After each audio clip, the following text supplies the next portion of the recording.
Hello, everyone. Welcome. Welcome to my review of the Sing Booth 2. Yippee!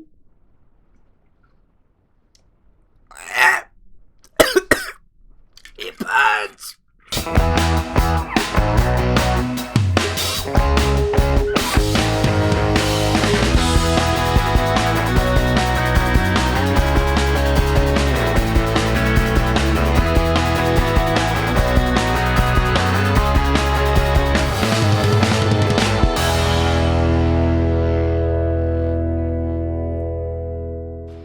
You jerk. I miss you more.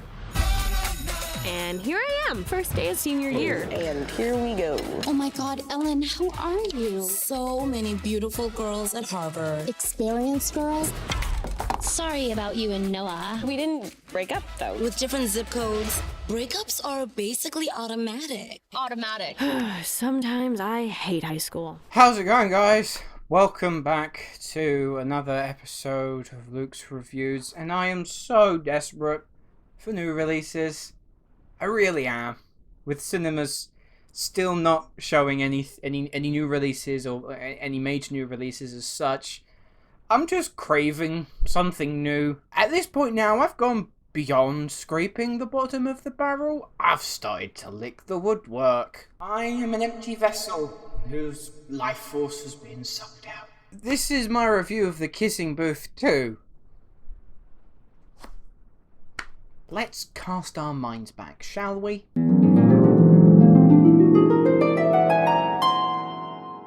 year was 2018. I was merely a student in his second year at university, still bright-eyed and bushy-tailed, enjoying the world of film and all it had to offer. And then everything changed when one fateful evening, my friends and I decided to watch The Kissing Booth. From that moment on, I would forever be haunted by its foul stench every time I logged on to Netflix. Even the sight of its repugnant image churned my Okay, I'm overdoing it ever so slightly, but The Kissing Booth, if you look at it from just a purely filmmaking perspective, is it the worst film of all time? No, it isn't. But what it is a terribly put together high school rom-com that treats its audience like inane fools. It drove me insane just how poorly everything about it was executed. And so, yes, I don't think it's one of the worst films of all time, but if someone were to ask me the question of what is one of my least favourite films of all time, The Kissing Booth is definitely in that discussion. And now it has company, because the sequel is just as terrible. The film picks up a few months after the ending of the first, with Elle and Noah very much loved up, but now Noah has to go on the other side of the country and attend college. Elle suddenly enters a state of hysterical paranoia, as well as forming a bond with the new kid Marco.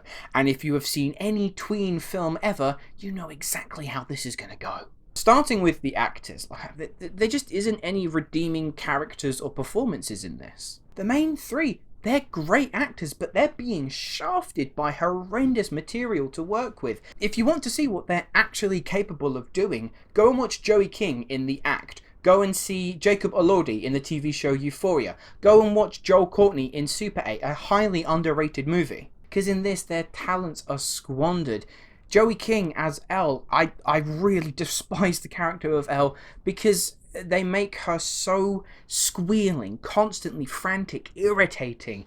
They mistake the fact by giving her like this hysterical sense of paranoia and a self-entitlement that would make us care about her. It doesn't. It makes me loathe her.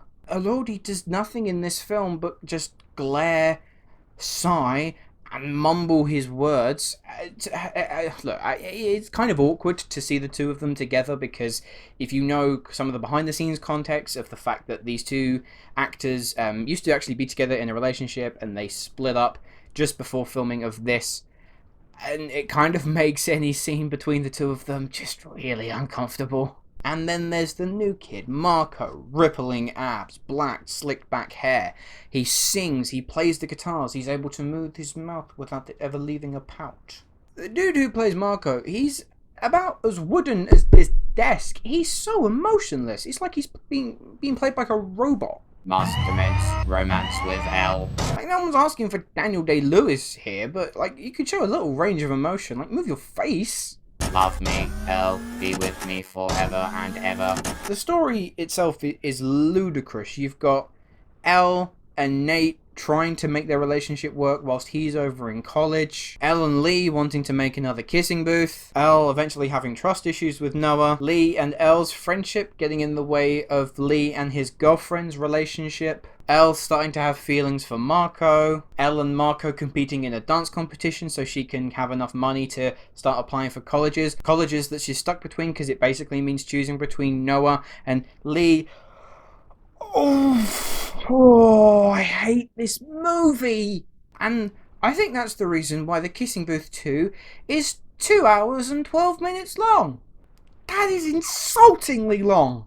I sat and watched The Fellowship of the Ring, the extended edition, earlier this week. That clocks in at 3 hours and 48 minutes. That felt half the length of this. At one point, I thought I was near the finale. I thought it was over. I thought that time had kind of had a bit of a whoopsie and that I'd sped through to the end, but I wasn't. I wasn't even an hour in. They simply do not have the material to stretch it into this 2 hour plus runtime. So we just start repeating beats from the first movie and even earlier moments in the sequel. And just to cap off everything else, here is a little list that I jotted down just to clear up my absolute hatred for this film. The Kissing Booth only features for 10 minutes total, and I would like to sue for false advertising. There are so many montages. So many. The opening feels like Whiplash, not the movie, the medical condition, because you have Joey King shouting information and exposition at you for 5 minutes straight. Who is Chloe? What does she actually do in this film? Why is she so commanding over the other men? Is she a dominatrix?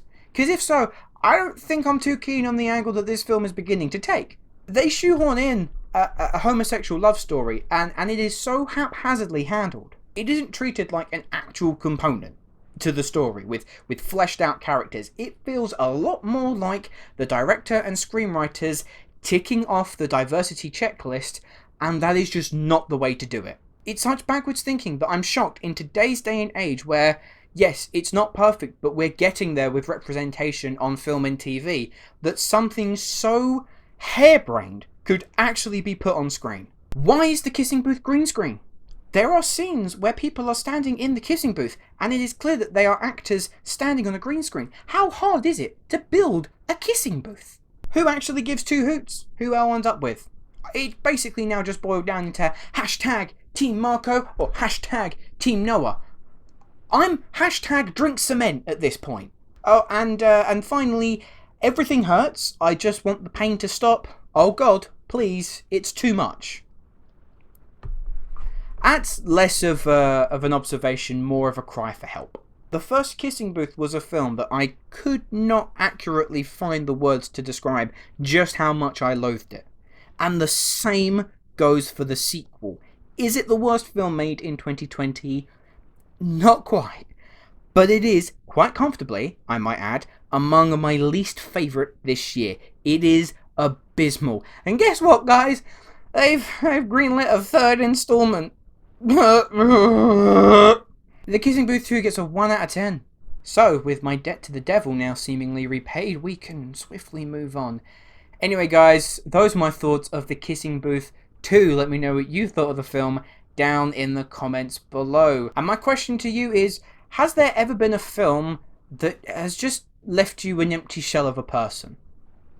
I'm curious. Thanks for watching. If you have enjoyed this video and you'd like to see more, please make sure that you click that like button and subscribe to the channel if you haven't already. All the links to my social media accounts, my Facebook, Twitter, Instagram and my letterbox are all in the description below. And if you haven't liked the video, what are you still doing here?